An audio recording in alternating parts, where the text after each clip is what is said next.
Hello నమస్తే, welcome to పాడ్కాస్ట్లో ఈరోజు మనతో పాటు ఉన్నారు మాజీ మంత్రి, Suryapet MLA, BRS party senior నేత జగదీష్ రెడ్డి గారు. నమస్తే. నమస్తే. 10 ఏళ్ల మీ పాలన రెస్ట్ దొరికింది మీకు, 70 రోజులు అయింది. ఎలా అనిపిస్తుంది? అంటే కోర్స్ రాజకీయాలలో సహజమైన విషయం. ఒకే పార్టీ అధికారంలో ఉంటుంది అనుకోవడం కూడా అది పొరపాటు. అదంతా కూడా తెలిసిన వాళ్ళమే, మనం ఇబ్బంది ఏం లేదు. సరే, మాకు రెస్ట్ ఉంది అనేది ఒకవైపు అయితే, కొంచెం వచ్చిన ప్రభుత్వం పరిపాలన పైన కరెక్ట్గా దృష్టి పెట్టి వాళ్ళు ఏదైతే హామీలు ఇచ్చిండ్రో వాటిపైన దృష్టి పెట్టి పనిచేస్తే బాగుండేది. కానీ దురదృష్టవశాత్తు వాళ్ళు వెంజెన్సీతో పనిచేస్తున్నారు. ఏదో పాత ప్రభుత్వం మీద కక్ష తెచ్చుకునే పద్ధతులు, ఆ నాయకుల మీద కక్ష తెచ్చుకుంటున్న పద్ధతులు, ఈ రాష్ట్ర ప్రభుత్వం ప్రతిష్టను దెబ్బతీసే పనులు చేస్తున్నారు. మొత్తం రాష్ట్రం పరువు తీసి దెబ్బతీస్తే అది చాలా దీర్ఘకాలికంగా చాలా ప్రభావం ఉంటుంది. దాని ప్రభావం రాష్ట్రం పైన, పర్టికులర్గా నీళ్ళ విషయంలో కొన్ని సందర్భాల్లో కేసీఆర్ గారు అవతల వాళ్ళకి అర్థం కాకుండా కొన్ని పనులు చేస్తున్నాడు. ఎందుకంటే నీళ్ళు తీసుకోవడంలో ఆంధ్రప్రదేశ్లో మనకి ఎంత నష్టం జరిగిందో దాన్ని దృష్టిలో పెట్టుకొని 4-5 రాష్ట్రాల మధ్యన షేరింగ్ కాబట్టి వాటర్ అంతా కూడా వాళ్ళు ఎట్లయితే ప్రాజెక్టులు అనుమతులు లేకుండా కట్టుకొని, ఎందుకంటే అవార్డు వచ్చేటప్పటికి, ట్రిబ్యునల్ అవార్డు వచ్చేటప్పటికి కట్టిన ప్రాజెక్టులు వేస్ట్ అవుతుంది కాబట్టి పబ్లిక్ మనీ మేము ఏదో కొంత ఇస్తాము అని చెప్పి అనే పద్ధతులు ఉండేటట్టు వాళ్ళు ఏదో చేసిండ్రు. కేసీఆర్ గారు కూడా ఆ పద్ధతుల్లోనే కొంత ప్రయత్నం చేసిండ్రు. అటువంటి విషయాలు బయటికి పోకూడదు, అయితే దురదృష్టవశాత్తు వీళ్ళకి అది అర్థం కాక కొంత నష్టం జరిగే పద్ధతిలో పనిచేస్తున్నారు. అది చూస్తే కొంత బాధగా అనిపిస్తూ ఉంది. కానీ మీరు వెంజెన్సీతో వెళ్తున్నారు అంటున్నారు, కానీ వాళ్ళు చెప్తోంది 10 ఏళ్ళుగా వాళ్ళు చెప్పింది కూడా విధ్వంస పాలన, దోపిడీ, 1,00,000 కోట్లు ఇలా చెప్తూ వచ్చారు. అదంతా తేల్చాలనే ఆతృత కాంగ్రెస్ ప్రభుత్వంలో కనపడుతుంది. అది ఒక తెలివి తక్కువ మాటలు. అవ్వాలంటే సరే, రాజకీయంగా ఓట్ల కొరకు ఏదో చెప్తున్నారు. రాజకీయాల్లో చాలాసార్లు చూస్తున్నాం మనం, అబద్ధాలు మాట్లాడి అవతల వాళ్ళ మీద బురద జల్లి అట్లా తీసుకుంటారు అనేది మనకు తెలుసు, చూస్తున్నాం మనం ఈ మధ్యకాలంలో. అయితే దాని వరకు అది ఓకే. కానీ ఇప్పుడు ప్రభుత్వం రాగానే అర్థం అవ్వాలి, కనీసం ఆఫీసర్లను పిలుచుకొని ముందు మాట్లాడుకోవాలి. ఆఫీసర్లు, ఎందుకంటే ఆఫీసర్లు అవ్వాలి, వాళ్ళ ఆఫీసర్లు ఇవ్వాలైనా వాళ్ళ ఆఫీసర్లు, రేపు మళ్ళీ ఇంకో ప్రభుత్వం వచ్చిన వాళ్ళే ఆఫీసర్లు ఉంటారు. కాబట్టి ముందు వాళ్ళని కాన్ఫిడెన్స్లోకి తీసుకొని ఏముంది, ఏం జరిగింది, అసలు గతంలో మనం అనుకున్న వాటిల్లో నిజం ఎంత ఉంది, అబద్ధం ఎంత ఉంది అని చూసుకోవాలి. ఏం మాట్లాడినరు గతంలో మొత్తం వీళ్ళు ఇచ్చిన ఫీడ్బ్యాక్తో టాప్ టు బాటం పైన ఉన్న వాళ్ళు కూడా, ఢిల్లీలో ఉన్న వాళ్ళు కూడా, 2 జాతీయ పార్టీల నాయకులు కూడా అదే మాట్లాడినారు. 1,00,000 కోట్ల అవినీతి, 1,00,000 కోట్లు. అసలు దాని మీద ఖర్చు అయింది 86,000 కోట్లని ఇప్పుడు మనం వాళ్ళే చెప్తున్నారు. అయిపోయింది, అక్కడే తెలిపోయింది కదా. ఖర్చు 86,000 కోట్లు అయినప్పుడు 1,00,000 కోట్లు అనేది పైగా నీకు అన్ని ప్రాజెక్టులు, అంత మెటీరియల్ అన్నీ కనబడుతున్నాయి. దాన్ని ఎట్లా నమ్మాలి, ప్రజలు ఎట్లా చూస్తారు? సో ఇప్పుడు మేము ఆనాడు ప్రభుత్వంలో ఉన్నాం, సహజంగా ప్రతిపక్షాలు మాట్లాడితే ప్రజలు పట్టించుకోలేని భావంతో పోయినాం మేము. ఇప్పుడు మాకు ఇంకా గొంతు పెద్దగా ఉంటుంది. ఇప్పుడు వాళ్ళేది అనుకుంటున్నారు, కానీ ఒకసారి కేసీఆర్ గారు బయటకు వచ్చి విషయాలను ప్రజలకు వివరిస్తే పటామంచలు అయిపోతాయి ఇవన్నీ కూడా. వీళ్ళు చేసే అబద్ధాలు, దుష్ప్రచారాలు అన్నీ కూడా తెలిపోతాయి. సో దాని మీద నిలబడలేరు, అట్లా అబద్ధాల మీద ప్రభుత్వాన్ని నడపలేము. కానీ కేసీఆర్ గారు మాట్లాడితే వాళ్ళు చేసిన విమర్శలన్నీ పటాపంచలు అవుతాయేమో, ఆరోపణలన్నీ పనికి రాకుండా పోతాయేమో. కానీ పగిలిపోయిన మేడిగడ్డ పిల్లర్ల సంగతి ఏంటి? మేడిగడ్డ చాలా స్పష్టంగా కేసీఆర్ గారి నుంచి చెప్తే బాగా వస్తుంది, మనం చెప్పడం కాకుండా. ఎందుకంటే దాదాపు ఒక 13 రకాల కన్స్ట్రక్షన్స్లో, ప్రాజెక్టుల్లో, లిఫ్ట్లలో, సొరంగ మార్గాలలో, కాలువలలో అదొక చిన్న పార్ట్. పైగా దానికి సంబంధించి ఎప్పుడు కూడా ప్రభుత్వం అంటే పరిపాలకులు ఏం చేస్తారు, పాలసీ మ్యాటర్స్ డిసైడ్ చేస్తారు. సింపుల్. టెక్నికల్ విషయాలు చూడాల్సింది టెక్నీషియన్స్, ఎక్స్పర్ట్స్, ఆఫీసర్స్ వాళ్ళు. మనకు తెలియదు కదా దాంట్లో. సపోజ్ ఇప్పుడు మీరు ఇక్కడ ఉన్నారు, ఇంటర్వ్యూ చేస్తున్నారు, నేను ఇక్కడ కూర్చొని మాట్లాడుతున్నాను.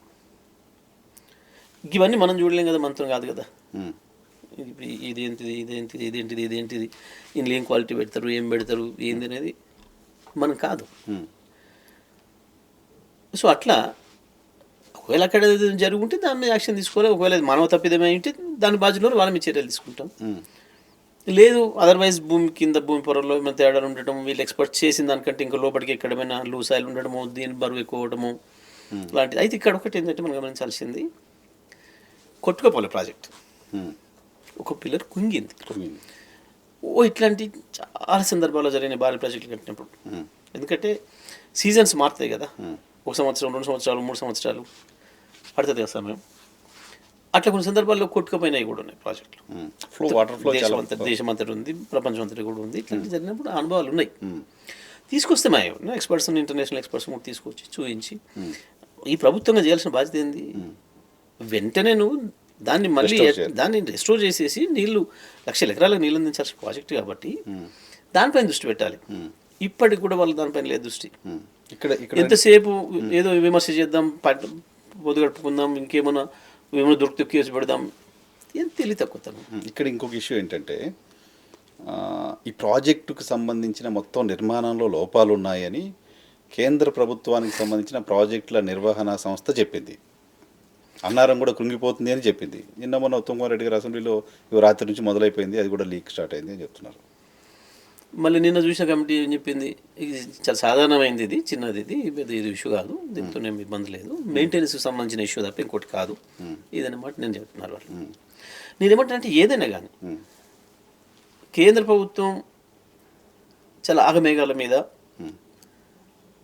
2 రోజులు ఎలక్షన్ పోలింగ్ ఉందనగా ఒక్కటే రోజు నాడు ఢిల్లీలో కూర్చొని అక్కడనే తయారు చేసి ఎవరు రాలి ఆఫీసర్, మీ అందరు సాక్షిగా ఫిజికల్ వెరిఫికేషన్ లేదు, రాలే కదా, వస్తే మీడియాలో వచ్చేది కదా, ఒక మనిషి కూడా రాలే, ఒక మనిషి కూడా రాకుండా అక్కడే కూర్చొని రాసి పంపినారు అంటే ఏంది అని అర్థం ఏంటి? స్పష్టంగా కేసీఆర్ని ఇక్కడ నిలువరించాలి అని ఒక అండర్స్టాండింగ్తో కాంగ్రెస్ బీజేపీ కలిసి పనిచేసినాయి. It is very clear. కలిసి పనిచేసినాయి అంటే ఇద్దరు మాట్లాడుకొని చేసిరని కాదు. బీఆర్ఎస్కు నష్టం కలిగించే పద్ధతుల్లో, కేసీఆర్ గారి ప్రతిష్టకు భంగం కలిగించే పద్ధతుల్లో, ప్రజల్లో అనుమానాలు వచ్చే పద్ధతుల్లో ఆనాటి కేంద్ర ప్రభుత్వం, బీజేపీ పార్టీ రెండు కలిసి పనిచేసినాయి. దాని ఫలితమే ఆ రిపోర్ట్. దాని ఫలితం ఒక ప్రాజెక్టు ఏదైనా ప్రమాదం జరిగితే ఇంత బిల్డింగ్ కూలితేనే దాని మీద చేయరా అంటే నెలల తరబడి బాధ్యత తీసుకుంటారు. ఎక్కడెక్కడ ఎక్స్పర్ట్ వచ్చి ఇంకో ఒపీనియన్ అడిగి సెకండ్ ఒపీనియన్ తీసుకొని ఎన్నో తీసుకొని కానీ నివేదికలు ఇవ్వరు. పైగా ప్రైమరీ రిపోర్ట్ ముందు ఇచ్చి తర్వాత కంప్లీట్ రిపోర్ట్ ఇస్తుందా? ఏది లేదు, ఆఫీసర్ రాలేదు, ఎక్స్పర్ట్ రాలేదు, చూడలేదు, ఆన్ని కూర్చొని ఢిల్లీ కూర్చొని అర్జెంట్గా తయారు చేసేసి ముందు రోజు కిషన్ రెడ్డి మాట్లాడాడు, తెల్లవారి పేపర్లు వచ్చింది అఫీషియల్గా. కిషన్ రెడ్డి ముందు రోజు మాట్లాడేసి అంటే దీని అర్థం స్పష్టంగా కనబడుతుంది. ఏంటి అంటే ఎట్టి పరిస్థితిలో బీఆర్ఎస్ను మళ్ళీ ఇక్కడ అధికారంలో రానియొద్దు, కేసీఆర్ 3వ ముఖ్యమంత్రి కానివ్వద్దు అనేది వాళ్ళ లక్ష్యంగా ఉంది. సో రాజకీయంగా నష్టం చేసింది మీకు అది 100%, అందులో డౌట్ ఏం లేదు. డెఫినెట్గా రాజకీయంగా నష్టం జరిగింది. సో కేసీఆర్ గారు మొత్తం కాళేశ్వరం ప్రాజెక్టుకి సంబంధించి జగదీష్ రెడ్డి గారు నేనే కట్టా, నా మానస పుత్రిక అంటూ ఆయన పదే ఆయనే డైరెక్షన్ ఇచ్చి, ఆయనే డిజైన్ చేసి, ఆయనే కట్టారు అనేది ఎక్కువగా ప్రజల్లోకి వెళ్ళడం కారణంగా కూలడము కుంగడము జరిగినప్పుడు కూడా నేచురల్గా కేసీఆర్ గారు క్లెయిమ్ చేసుకోవడం, ఆయనకి యాక్టివిటీ చేయడం జరుగుతుందిగా. జరిగింది, మేము దాన్ని కాదంటలేము. డెఫినెట్గా మేము దాన్ని ఇప్పుడేం కాదంటం లేదు. విచారణ చేసి కరెక్ట్గా ఎక్కడ లోపం జరిగింది, నేనేమంటే నిర్మాణంలో లోపం జరిగిందా అంటే మెటీరియల్లో ఏమైనా మెటీరియల్ వాడటంలో ఏమైనా పొరపాటు తప్పుడు మెటీరియల్ వాడినరా, ఏమైనా తక్కువ క్వాలిటీ మెటీరియల్ వాడినరా, దానివల్ల నష్టం జరిగిందా, లేదా డిజైన్లోనే లోపం జరిగిందా, వాళ్ళు ఎస్టిమేట్ చేయడంలో ఈ భూమి పొరల్ని కిందికి పోయి ఎస్టిమేట్ చేసేది దానికి సంబంధించి అక్కడ లోపం జరిగిందా, అన్నీ ఉన్నప్పటికీ మన ప్రెజర్ ఎక్కువై జరిగిందా ఏంది అనేది దానిపైన చూడాల్సింది. ఇప్పుడు నిపుణులందరూ కూడా తేల్చాల్సింది గది. అంత దూరం అంత లోతు పోతే తప్ప అది అంత ఈజీగా ఎవరి మీద పెట్టేది కాదు. ఈజీగా ఏదో కేసు పెట్టి ఒకరి అధికారులను అరెస్ట్ చేసి చూడదు కాదు అది. సో ఇప్పుడు ఈ వెంజెన్స్కి పోవడం కంటే కూడా నీళ్ళు ఇవ్వడం పైన దృష్టి పెట్టాలి ప్రభుత్వం. 100% కదా, ప్రభుత్వం బాధ్యత కదా అది. దానివల్ల జరిగే నష్టం ఎక్కువ, పిల్లలు కొనడం వల్ల జరిగే క్రాప్ పోతే. ఇప్పుడు నెక్స్ట్ ఒక క్రాప్ పోయినా కూడా 15-20 లక్షల పైన ఇవాళ దబ్బుకున్న వర్షాలు వస్తేనేమో పర్వాలేదు, మిగతా వాటితో వాటి వాళ్ళ చెరువులు నిండి వస్తే ఓకే. అదర్వైజ్ ఇక్కడ వర్షాలు రాకుండా పైనుంచి ప్రాణహిత వస్తే మనం చెల్లించే మూల్యం మామూలుది కాదు. 1,40,50 లక్షల ఎకరాలలో పంట నష్టపోతాడు రైతు. ఒక్క పంట నష్టమైనా ఎంత నష్టపోయినట్టు రైతు? 1,000 కోట్లు. ఇవాళ సాగర్ కింద చూస్తున్నాం. పాపం గతంలో కూడా ఒకసారి ఇట్లాగే నీళ్లు అక్కడ పెద్దగా లేకపోయినా రైతులు పెట్టుకున్నారే, కేసీఆర్ ఉండి కదా ఏదో ధైర్యం ఇస్తారులే అని మనం కూడా ఏదో ప్రయత్నం చేసి ఇచ్చినాం. ఇప్పుడు అదే నమ్మకంతో వేసుకున్నారు. లక్షల ఎకరాలు ఎండిపోతుంది. అవును. నిన్న మొన్న వార్తలు వస్తున్నాయి, కొన్ని చోట్ల రైతుల ధర్నాలు కూడా మొదలైనవి అంటున్నారు. సో అట్లా ఒక పంట నష్టం చేసినా నష్టమే కదా, ఒక ప్రభుత్వంగా నువ్వు నేను నిర్లక్ష్యంతో. ప్రాజెక్టులు కట్టకుండా ఉండలేవు కదా, నువ్వైనా కట్టాల్సింది, నేను కట్టాల్సింది తప్పకుండా. హ్యూమన్ ఎర్రరో టెక్నికల్ ఎర్రరా లేకపోతే అదే తెలిసిన తర్వాత దాని మీద యాక్షన్ తీసుకోవచ్చు కదా, అది ఇష్యూ కాదు, అది ఎక్కడ పోదు, తప్పించుకుపోయేది లేదు కదా, జరిగింది ఉంటుంది అట్లాగే. ఆ తీస్తున్న క్రమంలోనే ఏమైనా తేలొచ్చు, అక్కడ ఏమన్నా ఎట్లా జరిగింది, అసలు ఎంత లోతు ఇచ్చినారు, అక్కడ ఏంది, కింద డెప్త్ ఏముంది, సాయిల్ ఇంకా లోతుకు వెళ్ళాల్సి ఉండనా, వెళ్ళాల్సినంత అన్ని ప్రాజెక్టులకు వెళ్ళినంత వెళ్ళినరా అనేది అట్లాంటివి చూస్తే సరిపోతే. ఎప్పుడు రెస్పాండ్ అవుతారు, ఎప్పుడు బయటకు వచ్చి మాట్లాడతారు కేసీఆర్ గారు దీనిపైన? తప్పకుండా మొన్న అక్కడ సభ పెట్టినప్పుడు అది కేఆర్ఎంబికి సంబంధించింది కాబట్టి దాని మీదే మాట్లాడినారు.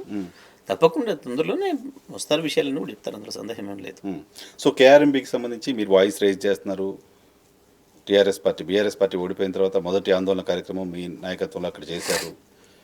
సో కేఆర్ఎంబి విషయంలో ఇంకా ఆ నష్టం పోయినట్టేనా ఇప్పుడు ఈ తీర్మానంతో? ఒక్కటైతే విజయం సాధించినాం తెలంగాణ ప్రజలుగా. బీఆర్ఎస్ పార్టీ నాయకత్వంలో మొదటి విజయం ఏంటంటే కేంద్రానికి అప్పచెప్దామన్న రాష్ట్ర ప్రభుత్వ ఆలోచన విరమించుకొని సాక్షాత్ అసెంబ్లీలోనే మేము ఇవ్వటం లేదు అని వాళ్ళతో చెప్పించినాం. తప్పకుండా ఆ మేరకు తెలంగాణ ప్రజల్ని, ప్రత్యేకించి కృష్ణా బేసిన్లో ఉన్న ప్రజలందరినీ కూడా చైతన్యం చేసినాం. ప్రభుత్వం దానికి భయపడి మళ్ళీ వెనక్కి వచ్చి మేము అప్పగించడం లేదు అని ప్రకటన చేసేటట్టు చేయగలిగినాం. అయినా ఇంకా ఉందా ఆ భయము అని అంటే తప్పకుండా ఉంటుంది, ఎందుకంటే నాగార్జున సాగర్ వెనక్కి తెచ్చేంత వరకు ఆ సమస్య ఉన్నట్లే. ఇప్పుడు ఇంకా నాగార్జున సాగర్ ఇంకా తెలియదు, అసలు దానికి సంబంధించి కనీసం ఒక ఉత్తర ప్రత్యుత్తరం కూడా లేదు ఇప్పటికి కేంద్రానికి వీళ్ళు అసలు కరెస్పాండెన్స్ చేయలేదు. నాగార్జున సాగర్ మాకు ఇవ్వండి అని చెప్పి రాయట్లేదు, ఇంత రాయాలి ఇప్పటికి కూడా. కేఆర్ఎంబి మాకు ఇవ్వాలని తీర్మానం చేసి పంపించాం కానీ మనం తీసుకోలేదు ఇంకా. వాళ్ళు ఆ రోజు సంతకాలు పెట్టి వచ్చిండ్రు అనేది వాస్తవం, అంత పత్రికల్లోనే వచ్చింది, మేము ఆరోపణ చేయలేదు. అది పత్రికల్లో వచ్చినాక మేము దాని మట్టాను రియాక్ట్ అయ్యాం అందరం కూడా.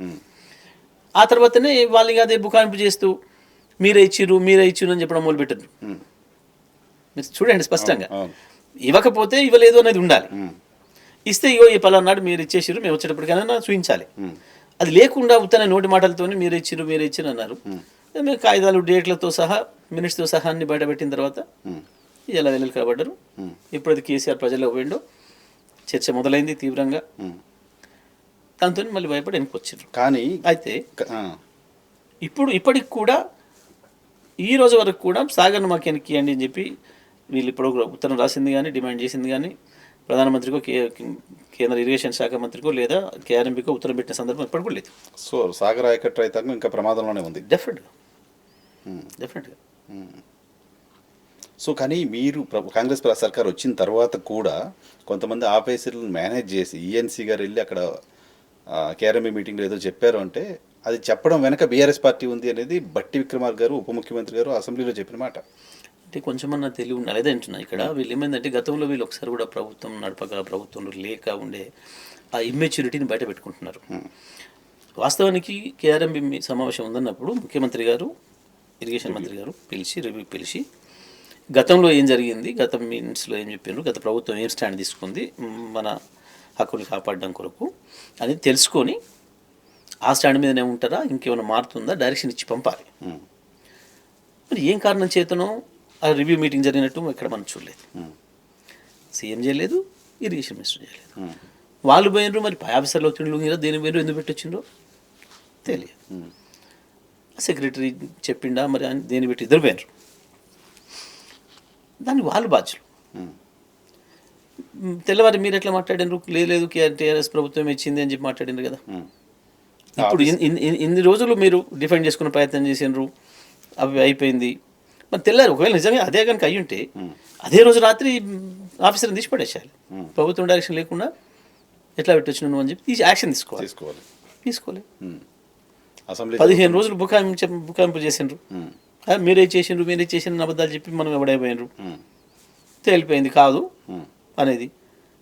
దొరికిపోయిన దొంగలు ఇప్పుడు నాకు ఇక్కడ ఒక డౌట్ ఏంటంటే, సో ముఖ్యమంత్రి రివ్యూ పెట్టి మనం కేఆర్ఎంబి మీటింగ్లో ఏం చెప్పాలి అనేది అధికారులకు బ్రీఫ్ చేయలేదు. యాజ్ ఫర్ యూ బ్రీఫ్ చేయలేదు, ఈవెన్ డిప్యూటీ సీఎం బ్రీఫ్ చేయలేదు. గత ప్రభుత్వం ఏం చేస్తుందో అదే వాళ్ళు చేసుకుంటూ వెళ్ళారు. లేదు, అక్కడే నేను చెప్తుంది. గత ప్రభుత్వం ఏం చేసింది అనేది చూసి దాని మీద ఇప్పుడు మా ప్రభుత్వం యొక్క డైరెక్షన్ ఇది, ఈ పద్ధతిలో మీరు పోయిరండి, ఈ పద్ధతిలో చెప్పిరండి అని చెప్పాల్సి ఉండే. అది చెప్పకుండా ఏది మాట్లాడకుండా రివ్యూలు లేకుండా ఆఫీసర్లు సంతకాలు పెట్టి వచ్చిండ్రు అని అంటే డెఫినెట్గా వీళ్ళు ఫోన్లో చెప్పిండ్రా, ఇంకో రకంగా ఇండైరెక్ట్గా హింట్ ఇచ్చిండ్రా. ఎందుకంటే ఇక్కడ మనకు స్పష్టంగా ఏం కనబడుతుందంటే ఇప్పటికి కూడా కేంద్ర ప్రభుత్వం ఇక్కడ ఉన్న రాష్ట్ర ప్రభుత్వం ఒకరికొకరు కలిసి పని చేసుకుంటున్నట్టుగా కోఆపరేట్ చేసుకుంటున్నట్టు కనబడుతుంది. ప్రభుత్వాలు చేసుకోవాల్సిందే చాలా సందర్భాలు కనబడుతుంది. వీళ్ళు మాట్లాడింది వాళ్ళు మాట్లాడుతున్నారు, వాళ్ళు మాట్లాడింది వీళ్ళు మాట్లాడుతున్నారు. పార్టీలు కూడా నాట్ ఓన్లీ ప్రభుత్వం. మన అసెంబ్లీ చూసారు, ఇద్దరు ఒకటి స్టేట్మెంట్లు ఉన్నాయి. కాంగ్రెస్ ఏం దాడి చేస్తుందో వీళ్ళు అట్లా చేసినారు. ఇవాళ బయట చూస్తే కూడా కాంగ్రెస్ బీజేపీ తిట్టుకోవటం లేదు. వాళ్ళిద్దరూ ఒకటే వర్డ్స్ మా మీద వాడుతున్నారు. టార్గెట్ బీఆర్ఎస్ గత 5 ఏళ్ళు అదే చేసినారు, ఇప్పుడు అదే చేస్తున్నారు. బహుశా కేంద్రంతో మేము మంచిగా ఉంటాం అని ఏదైతే వీళ్ళు మాట్లాడినారో నాకు తెలిసి అదే పద్ధతుల్లో కేంద్రాన్ని సాటిస్ఫై చేయడం కొరకు అప్పచెప్పాలని నిర్ణయం తీసుకుంటున్నారు. కాకపోతే దానికి రివ్యూ పెట్టకూడదు కాబట్టి పెట్టలేదు. రివ్యూ పెడితే అఫీషియల్గా ఉంటుంది కాబట్టి పెట్టకుండా చేసినట్టున్నారు. ఏదో రహస్య ఒప్పందంలో భాగంగా చేసినట్టు కనబడ్డది మనకు. సో ఏం ఆశిస్తుంటుంది కేంద్రం మాత్రం కేఆర్ఎంపీ పైన హక్కులు తీసుకోవడం ద్వారా ఏం సాధిస్తుంది? తప్పకుండా.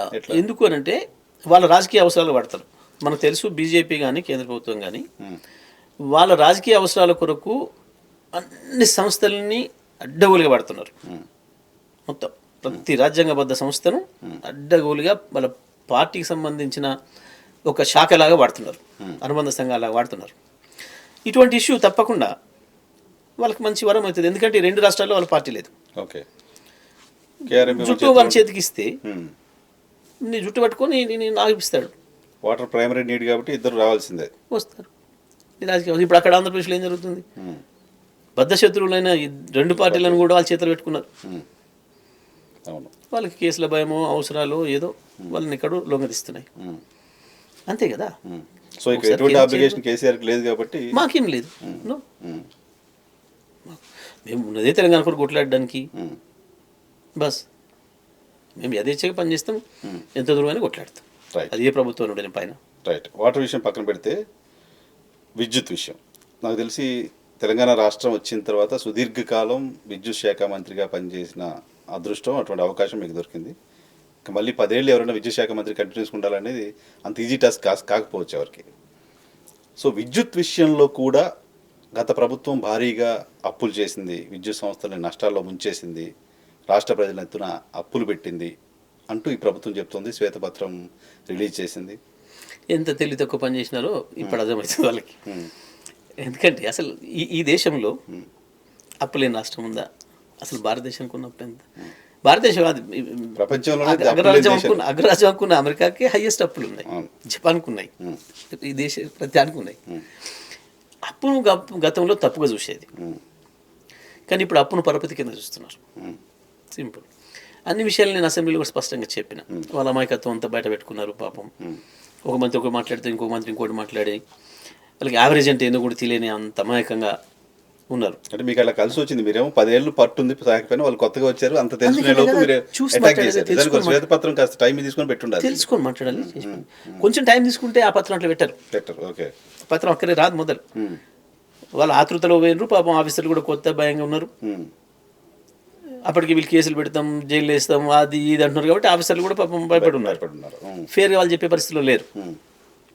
నేను శ్వేతపత్రాన్ని ఆహ్వానించిన, నేను అంగీకరిస్తున్నాను కూడా చెప్పిన. అవసరమైతే జైల్లో పెట్టినాను కూడా సవాల్ నేను శ్వేతపత్రాన్ని నేను పూర్తిగా దాన్ని అంగీకరిస్తా ఉన్నా. ఇందులో ఏం లేదు, తప్పేం లేదు. మీ ఆలోచనలో తప్పు ఉంది తప్ప ఈ పత్రంలో ఏం రాయలేదు. ఏంది వాళ్ళు కొండందుమి ఏదో ఎలుకన పడదాం అనుకున్నారు, ఎలుక తోక కూడా దొరకలేదు, దాని తోకలో ఉన్న వెంట్రుక కూడా దొరకలేదు వాళ్ళకి. అసలు లేదు, స్కోపే లేదు. ఎందుకంటే ఈ ప్రభుత్వం వచ్చిన నాటికి అప్పులతో వచ్చింది. తెలంగాణ రాష్ట్రం పుట్టినాడు అప్పుతో పుట్టింది. కానీ ప్రాథమికమైన విషయం, తెలంగాణ రాష్ట్రం పుట్టినాడు విద్యుత్ సంస్థలో మొత్తం అంతే. రాష్ట్ర ప్రభుత్వం కూడా 80,000 అప్పుతో వచ్చింది. 10,000 కోట్ల మిగులు బడ్జెట్తో చెప్పించేవాడు. అయితే ఇక్కడ ఒకటండి, పాపం చాలా మందికి తెలియక అమాయకంగా మిగులు రాష్ట్రాలు వేరు, అప్పు ఉండడం వేరు. మిగులు రాష్ట్రాలు ఎంత ఎక్కువ మిగులు ఉంటే అంత అప్పు ఎక్కువ దొరుకుతుంది.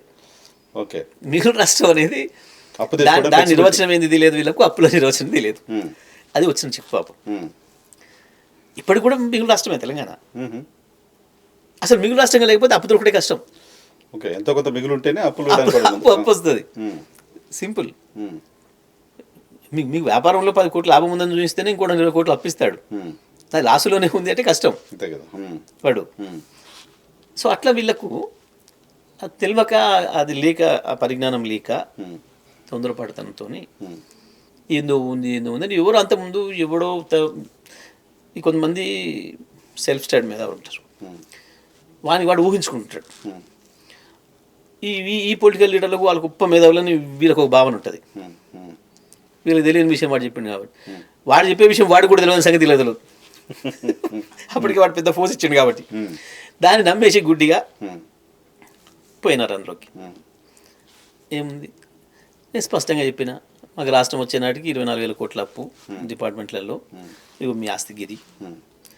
ఇవాళ 10 ఏళ్లలో ఇంత అప్పు అయితే ఇగో ఇంత ఆస్తి పెరిగింది. పైగా సర్వీస్ ఇచ్చినాం కదా. ట్రైన్లు దాదాపు 5 సంవత్సరాలు వ్యవసాయ రంగానికి 24 గంటలు ఉచితంగా ఇచ్చిన ఏకైక రాష్ట్రంగా రికార్డు తెచ్చిన కదా భారతదేశంలో. పైగా ఇవాళ ప్రపంచంలో ఎక్కడి నుంచి ఇండస్ట్రీస్ బయలుదేరినా హైదరాబాద్లో దిగుతున్నటువంటి కారణం పవర్. నీళ్లు, మిగతా లా అండ్ ఆర్డర్, రోడ్లు అన్నీ ఒకవైపు అయితే ప్రధానమైంది పవర్. రోడ్ సకాలు పోతే గంట వెనుకో ముందో పోతాడు, నీళ్ళు ఒకటి కావాలి. ఈ రెండు అందుబాటులోకి తెచ్చింది కాబట్టి కేసీఆర్ గారు ఆ ధైర్యంతో వాళ్ళందరూ కూడా వచ్చారు. రాష్ట్రం జిఎస్డిపి పెరిగింది. 4 లక్షల కోట్లు ఉంటే వాళ్ళ మన ఆస్తి తెలంగాణ ఇవాళ 13.5 లక్షల కోట్లకు వచ్చింది. మధ్యన డిమానిటైజేషన్ కొంత, కరోనా కొంత దెబ్బతీయకపోతే 17-18 లక్షల కోట్లకు పోతుంటాయి మనం. సడన్గా బ్రేక్లు కూడా మూడిటితో. సో అట్లా స్పష్టంగా చూపించినాం మనం. It is very clear. So శ్వేతపత్రంలో ఏం చెప్పిండ్రు పాపం, మొన్న ఏప్రిల్ నుంచి మాత్రమే 19.5 గంటలు ఇవ్వగలిగినాం యావరేజ్ అని చెప్పారు. అది వ్యవసాయ రంగానికి, గృహానికి, పరిశ్రమలకు, వాణిజ్య రంగానికి 24 గంటలు డొమెస్టిక్ అంతా ఉంది. నేను ఆ విషయం నేనే చెప్పిన కదా అసెంబ్లీలో, గత అసెంబ్లీలో నేనే స్వయంగా చెప్పిన, ఈ కారణాల చేత కొద్ది రోజులు ఇబ్బంది జరుగుతుంది. ఇప్పుడు ఎన్టీపీసీ ఇస్తానన్నది 1600 మెగావాట్లు వాళ్ళు ఇవ్వలేకపోవడం టైంకి, మనకు అనుకున్న ఎస్టిమేషన్లో శ్రీశైలం సాగర్లో ఈసారి ప్రొడ్యూస్ చేయలేకపోవడం, ఈ 2 కారణాల చేత కొంచెం తక్కువ పడింది. సో దానికి కొంత ఇబ్బంది పడ్డాం. సరే, ముఖ్యమంత్రి గారు దృష్టి తీసుకుపోయిన తర్వాత అసెంబ్లీ నడుస్తున్నప్పుడే అది జరిగింది. మా ఎమ్మెల్యేలు అందరూ, మా మిగతా కొలింగ్ మినిస్టర్స్ అందరూ కూడా దృష్టి తీసుకొచ్చిండ్రు. దెన్ అధికారులు పిలిచి ఈ పరిస్థితి సార్ ఇట్లా సడన్గా దొరకడం కూడా కష్టం అవుతుంది, బయట ఎక్కడి నుంచి తెస్తే కాస్ట్ కూడా ఎక్కువ అవుతుంది, ఇట్లా 20 రూపాయలు కూడా పడే పరిస్థితి ఉంది, అందుకని చెప్పి కొన్ని అవర్స్లో ఇట్లా మేము తగ్గించామని చెప్పినప్పుడు నేను సీఎం గారు చెప్తే నో నథింగ్, ఎంత ఖర్చు అయినా లేదు, దొరికితే తీసుకురండి భారతదేశంలో ఎక్కడైనా అని చెప్పారు. ముందే అగ్రిమెంట్ చేసుకోలేదు కాబట్టి మనం కొంచెం కష్టం అవుతుంది అనే విషయాన్ని సాక్షాత్తు అదే అసెంబ్లీలో చెప్పిన, అదే భట్టి గారు, అదే శ్రీధర్ బాబు గారు, ఇతరులు వైపు ఉన్నారు, చెప్పినాం. అది రికార్డే ఉంది. దానికి శ్వేతపత్రం కూడా 19.5 గంటలు ఎంతో ఏప్రిల్ నుంచి, మొన్న ఏప్రిల్ నుంచి మాత్రమే, అంతకుముందు కాదు, అంతకుముందు 24 అవర్స్ వాళ్ళు యాసిడ్ రాశారు అధికారులు. సో నాకు అర్థం కాని ఏంటంటే, గతంలో 24 అవర్స్ పవర్ తెలంగాణ రాష్ట్రం ఇస్తుంది అన్నప్పుడు కొంతమంది భారతీయ జనతా పార్టీకి సంబంధించిన నాయకులు ఏం మాట్లాడారు, ఉదయ్ స్కీమ్ వచ్చేది, ఇప్పుడు ఎక్కడైనా 24 అవర్స్ ఇస్తున్నారు, పెద్ద ఇష్యూ కాదు అని చెప్పారు. కాంగ్రెస్ పార్టీకి సంబంధించిన నాయకులు కూడా మేము వేసిపోయిన ప్రాజెక్టుల వల్ల ఇప్పుడు జనరేషన్ పెరిగింది కాబట్టి ఇస్తున్నారు, ఎవరైనా ఇస్తున్నారు. సో ఉదయ్ ఇప్పుడు ఉంది, ప్రాజెక్ట్స్ ఉన్నాయి, కానీ ఇప్పుడు ఎందుకు పవర్ ఉండట్లేదు? అది వాళ్ళు చెప్పాలి. వాళ్ళు చెప్పడం ఓకే సార్, నేను రాజకీయంగా ప్రజలకు వాళ్ళ సమాధానం చెప్పాలి. నేను రాజకీయంగా అడగట్లేదు, సుదీర్ఘకాలం పనిచేసిన మీరు ఎక్కడ ప్రాబ్లం వస్తుంది? చాలాసార్లు స్టూడియోలో చాలాసార్లు పవర్లు పోతున్నాయి. సింపుల్, నిర్వహణ చేతగాక, పరిపాలన అనుభవం లేక, అన్నిటి మించి ఆ రంగం యొక్క ప్రాధాన్యత తెలియక, కేసీఆర్ ఉత్తానే అనలే 24 గంటలని, మొత్తం దేశానికి, ప్రపంచంలో ఉండే పారిశ్రామికవేత్తలకు ఒక విశ్వాసం ఇవ్వటానికి, ప్రజలకు విశ్వాసం ఇవ్వటానికి ఆ మాట చెప్పింది. అయితే నేను మీరు అన్న విషయం చాలా సందర్భాల్లో శాసనసభలో కూడా మాట్లాడినాను. వాళ్ళు భట్టి గారు వీళ్ళు మాట్లాడినప్పుడు, ఇది మేము పెట్టిపోయిన ప్రాజెక్టులకి వచ్చేసింది ఇప్పుడు కరెంటు అదని మాట్లాడితే, మరి మీరు పెట్టిపోయిన ప్రాజెక్టులకి కరెంట్ వచ్చి ఉంటే why not Andhra Pradesh, why not Karnataka, why not Rajasthan, మీ పరిపాలన ఉన్నాయి. ఇప్పటికి కూడా 6-7 గంటలే పవర్ రైతాంగానికి. ప్రతి సమ్మర్లో బెంగళూరు, ఢిల్లీతో సహా ప్రతి రాజధాని నగరాల్లో పవర్ కట్స్ ఎక్సెప్ట్ హైదరాబాద్. మరి అది ఎట్లా? మీరు పెట్టిపోయిన వాళ్ళే అయితే మీ రాజస్థాన్ మీద మీ ప్రేమ లేదా, మీ సోనియమ్మకి కర్ణాటక మీద లేదా? ఆనాడు సమైక్య ఆంధ్రప్రదేశ్లో మొత్తం వాళ్ళే కదా పెద్దలు చేసిన వాళ్ళు, ఎందుకు రావట్లేదు మరి? ఏంది? ప్రజల మీద ప్రేమ ఉండాలి, ప్రజలకు ఇవ్వాలని తపన ఉండాలి, రాష్ట్ర భవిష్యత్తును ఎట్లా ముందు తీసుకుపోవాలని సోయి ఉండాలి. ఇవి లేవు పాపం. వాళ్ళు వచ్చింది వేరు, వాళ్ళ పర్పస్ వేరు, కాబట్టి ఆ బిజీలో ఉన్నారు. దీనిపైన దృష్టి లేదు. కేవలం దృష్టి పెట్టలేకపోవడమే కారణం. 100% అందులో డౌట్ ఏం. కొనుగోళ్ళు అగ్రిమెంట్స్, పాత అగ్రిమెంట్సే కదా అవన్నీ.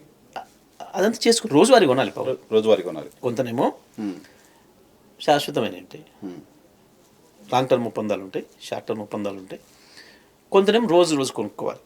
ఎవరైనా సరే, ఎవరైనా రోజు అవసరాన్ని బట్టి ఫ్లక్చుయేషన్ ఉంటుంది కాబట్టి. అంటే పవర్ అనేది చాలా లిమిటెడ్ సోర్స్, కష్టమైన సబ్జెక్ట్. అర్థం చేసుకోవడానికి కూడా ఎందుకు లాస్ అయింది, లాభం అయింది అని చెప్పడానికి. లైక్ మిలిటరీ, మీరు మిలిటరీ మీద ప్రతి సంవత్సరం 5 లక్షలు, 6 లక్షలు, 7 లక్షల కోట్లు ఖర్చు పెడతారు.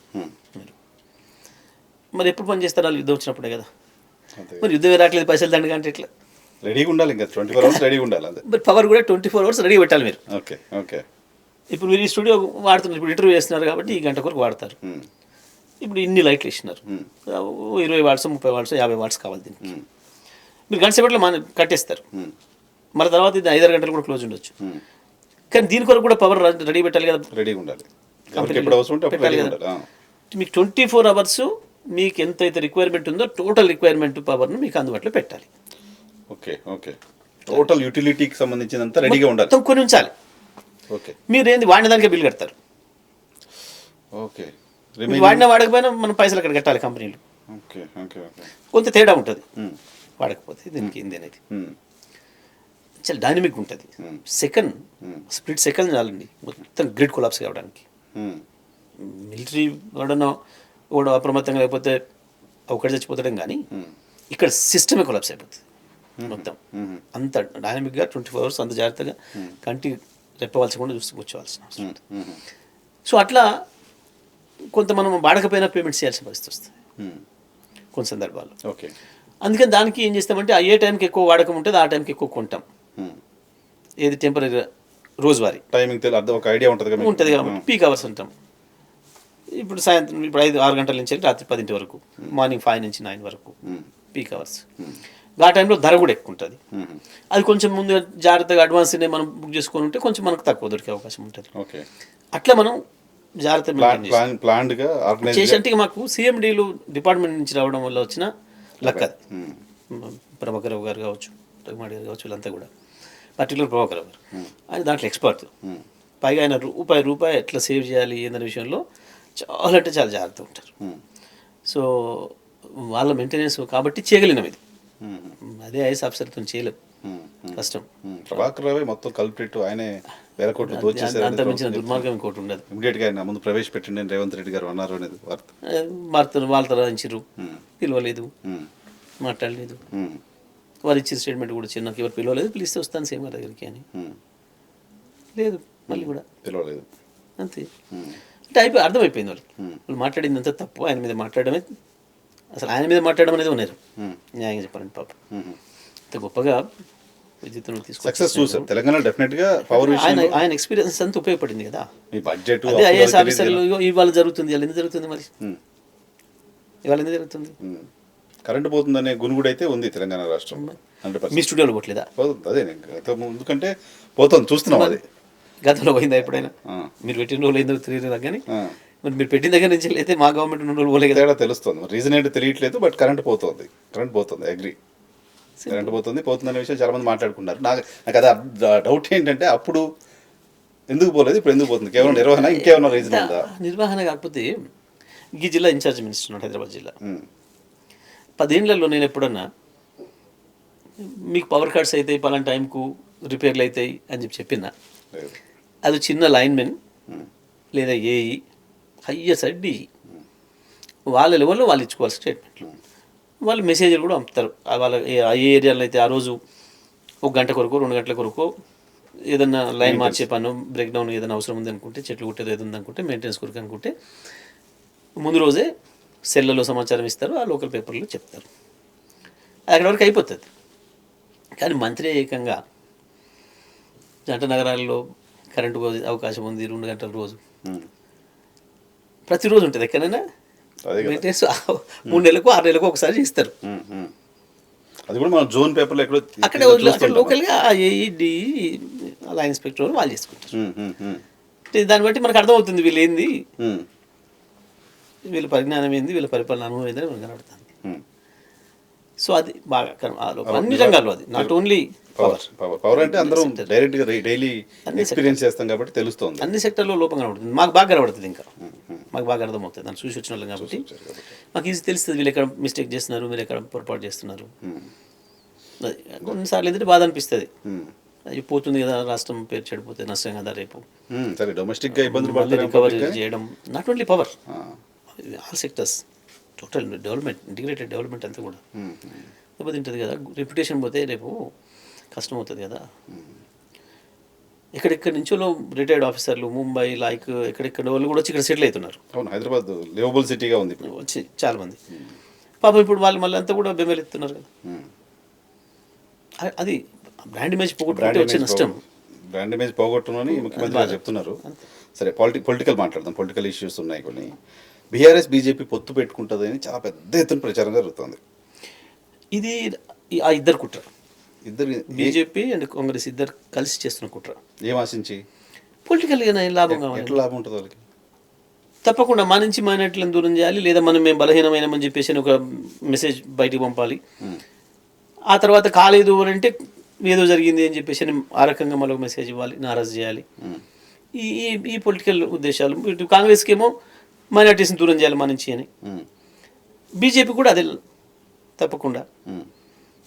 ఇద్దరు అండర్స్టాండింగ్తో చేసుకుంటున్న కుట్ర తప్ప ఇది ఇంకోటి కాదు. మేము ఎప్పుడు కూడా ఎన్నడూ ఎవరు కూడా చెప్పలే, ఎవరు మాట్లాడలే దానిపైన. ఇప్పుడు బీజేపీ వాళ్ళు వద్దు వద్దని మాట్లాడుతారు, కావాలని వాళ్ళు ఇప్పుడు అన్నారా? లేదు కదా. మేము ఎప్పుడు కేసీఆర్ గారు ఢిల్లీకి వెళ్తున్నారు ఎన్డీఏ పెద్దలను కలవడానికి కూడా వార్తలు వచ్చాయి. అదే వాళ్ళే సృష్టించిందే ఈ మహానుభావులు. వాళ్ళకి అంజలికేజీలు ఇచ్చుడు రాయించుడు, కొంత మీడియా కూడా ఇప్పుడు వాళ్ళ చేతిలో ఉంది కాబట్టి వాళ్ళకి అనుకూలంగా ఉండే మీడియాతో చెప్పి రాయించుకోవడం. సో పొత్తు ఉండదని బీఆర్ఎస్ పార్టీకి సంబంధించిన నాయకులు ఖండించడం కనపట్లేదు. కానీ పొత్తు ఉండదు, మేము అసలు తీసుకోమంటూ లక్ష్మణ్ గారు మాట్లాడారు, బండి సంజయ్ గారు మాట్లాడారు, కిషన్ రెడ్డి గారు మాట్లాడారు, మొత్తం టీం అంతా మాట్లాడారు. అసలు వాళ్ళని ఎందుకు అడుగుతారు? మాకు ఏం అవసరం? ఎందుకంటే వాళ్ళతో పెట్టుకుంటే నష్టమే తప్ప మాకు లాభం ఉండదు కదా. నష్టమే పని మేము ఎందుకు చేసుకుంటాం? బీజేపీతో పొత్తనే ఎప్పటికైనా లాస్ వెంచరే. కానీ బీఆర్ఎస్ పార్టీ ప్రమాదంలో ఉంది. ఎన్డీఏ సపోర్ట్ ఉంటే, కేంద్రం మద్దతు ఉంటే ఎన్డీఏతో మాకు వచ్చేది ఏంది? ఇప్పుడు తెల్లవారికి మాకు అధికారం వచ్చేది. శాసనసభ ఎన్నికల ముందట మాట ఏమన్నా అంటే దానికి కొంచెం వీటికి బురం ఉంది అనుకుంటాం. ఇప్పుడు పార్లమెంట్లో అయ్యేది ఏంది, వచ్చేది కేంద్ర మంత్రి అయిపోతారంట. చీగా అవసరమే లేదు. గా మంత్రి పదవులు గవి ఇట్లా వదిలేసి వచ్చినాడు కేసీఆర్. ఈ పదవుల కొరకు ఏనాడు ఆశించలే, ఏనాడు ఆలోచించలే, నేను పట్టించుకోలే. అది మాట్లాడడం చిల్లర ఆలోచన తప్ప అది ఇంకోటి కాదు. ఎందుకంటే మా వైపు నుంచి ఎప్పుడు ఆ చర్చ లేదు. వాళ్ళే మాట్లాడుకుంటారు, వాళ్ళే రాయించుకుంటారు, వాళ్ళే ఖండించుకుంటున్నారు. నిన్న సందర్భం వచ్చాడు హరీష్ రావు గారు చెప్పినట్టున్నారు. నాకు కూడా ఎప్పుడైనా ఏదైనా మీడియా ఎదురు పడితే మాట్లాడితే చెప్తాం, దానికే ఉంది. కానీ అసలు చర్చ కూడా బీఆర్ఎస్ పార్టీ పైన బీజేపీ కూడా నెల రోజుల క్రితం వరకు చాలా సీరియస్ అలిగేషన్స్ చేస్తూ వచ్చింది. ఏంటంటే కాంగ్రెస్ ఎమ్మెల్యేలు కొంతమంది కేసీఆర్తో టచ్లో ఉన్నారు, తొందరలో కాంగ్రెస్ ప్రభుత్వం కూలిపోతుంది అని. ఎవరు? బీజేపీ వాళ్ళు. ఆ తర్వాత బీఆర్ఎస్ నాయకులు కూడా కొంతమంది ఈ ప్రభుత్వం 4 రోజుల్లో పడిపోతుంది ఇలాంటి మాటలు మాట్లాడారు, ఇంక్లూడింగ్ కేటీఆర్ గారు. కేటీఆర్ అనట్లేదే ఇప్పుడు. తొందరలో కేసీఆర్ సీఎం అయిపోతారు. కేటీఆర్ ఇప్పుడు కేటీఆర్ ఇప్పుడు మాట్లాడలేదు. ఎవరో ఒకరిద్దరు నాయకులు ఇక్కడ లోకల్గా ఏదో కార్యకర్తలతో మాట్లాడుకుంటే ఏదో చెప్పినట్టున్నారు. కానీ అది మా వైపు నుంచి ఎప్పుడు కూడా లేదు. బీజేపీ ఎందుకంటుంది మీతో టచ్లో? బీజేపీ వాళ్ళని అలర్ట్ చేయడం కొరకు, వాళ్ళ ఫ్రెండ్స్ని అలర్ట్ చేయడం కొరకు, వాళ్ళ ఫ్రెండ్ సీఎంని అలర్ట్ చేయడం కొరకు బీజేపీ మాట్లాడిన మాటలు. Revanth Reddy BJP friendly CM 100% కదా, అందులో డౌట్ ఏం. ఆయన చెప్పిండు కదా, డిఎన్ఏ ఆర్ఎస్ఎస్ బీబీపీ ఓపెన్గా చెప్పిండు కదా ఆయన బహిరంగంగా. సో ఇప్పుడు రాహుల్ గాంధీకి అత్యంత నమ్మకమైన, అత్యంత ఇష్టమైన, అత్యంత దగ్గరి మిత్రుడిగా రేవంత్ రెడ్డి గారు ఉన్నారు కదా. లావాదేవీలో ఉన్నారు అని చెప్తున్నారు. ఎన్ని లావాదేవీలు ఉంటాయి? వాళ్ళు ఏదో పార్టీని బతికేయడం కొరకు ఇప్పుడు ఈయనతోనే జరుగుతుంది ఇది అదే అని అంటున్నారు. పార్టీ అవసరాలు తీరుస్తున్నాడు ఈయన ఇది అంటున్నారు. అది ఎంతవరకు నిజమో కానీ మొత్తానికి ఇప్పుడు ఆయన అంత దగ్గర అని మనం ఏదో అనుకోవడమే ఉత్తమ ముచ్చట్లే. ఇది కూడా గంతి, ఇది సాక్ష్యాలు ఉండవు కదా. ఓకే.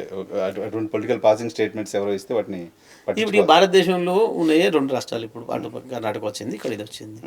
కర్ణాటక రాగానే ఆయన ఎవరు శివకుమార్ అంతమంతా ఆయన అన్నారు. ఇది కొత్తగా నిన్న మొన్న వచ్చింది కాబట్టి ఇప్పుడు ఈయన అంటున్నారు. సరిగ్గా ఎన్ని రోజులు ఉంటాయి అమ్ముతాయి. నాకు బీజేపీది ఎందుకు అడగాలనిపించిందంటే, బీజేపీ గతంలో టీఆర్ఎస్ ఎమ్మెల్యేలు మాతో టచ్లో ఉన్నారు అంటూ సాక్షాత్తు హోంమంత్రిగా ఉన్న అమిత్ షా గారు మాట్లాడడం, ఈవెన్ మోడీ గారు కూడా మాట్లాడినట్టున్నారు. మోదీ గారు కూడా మాతో మాట్లాడారు. సో ఇప్పుడు వాళ్ళు మాతో టచ్లో ఉన్నారని కాకుండా కాంగ్రెస్ ఎమ్మెల్యేలు బీఆర్ఎస్తో టచ్లో ఉన్నారని అలర్ట్ చేస్తున్నారు వాళ్ళు. అంటే వాస్తవం కూడా మాట్లాడుకోవాలంటే ఎంత దిగజారిపోయిన విలువలు అనే దానికి మనం పార్టీ ఫిరాయింపులు తప్పు అని మనమే మాట్లాడుతున్నాం. చేస్తున్నారు అదే వేరే విషయం. కానీ ముందే చెప్పడం మాతో ఉన్నారు, మాకు షిండే దొరుకుతారు, ఇట్లాంటివి గా స్థాయిలో మాట్లాడడం